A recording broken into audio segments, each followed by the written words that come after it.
Charles Bovary avait reçu une lettre cachetée d'un petit cachet de cire bleue.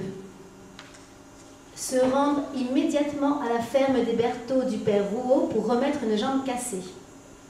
On parla d'abord du malade, puis du temps qu'il faisait. Charles, après être monté dire adieu à papa, rentra dans la salle avant de partir. Sa cravache était tombée entre les sacs de blé et la muraille. Je me penchai sur les sacs de blé. Charles, par galanterie, se précipita et, comme il allongeait son bras dans le même mouvement, il sentit sa poitrine me frôler le dos. J'eus désiré me marier à minuit, au flambeau. Mais papa ne comprit rien à cette idée. Il y eut donc une noce où vinrent 46 convives, où l'on resta 16 heures à table, qui recommença le lendemain et quelque peu les jours suivants. Dans le jardin, au clair de lune, je lui récitais tout ce que je savais par cœur de rimes passionnées.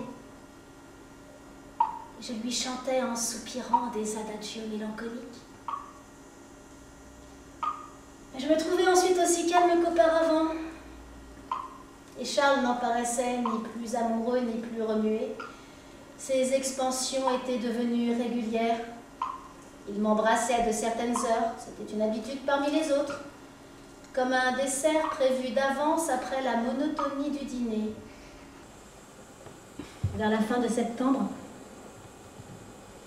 un événement extraordinaire tomba dans ma vie.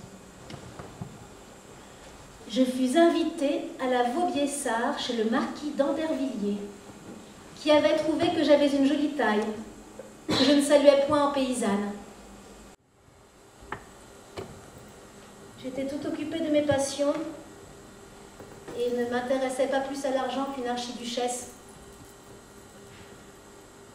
Une fois pourtant, un homme d'allure chétive se présenta chez moi, se déclarant envoyé par M. Vinsart, banquier, à Rouen.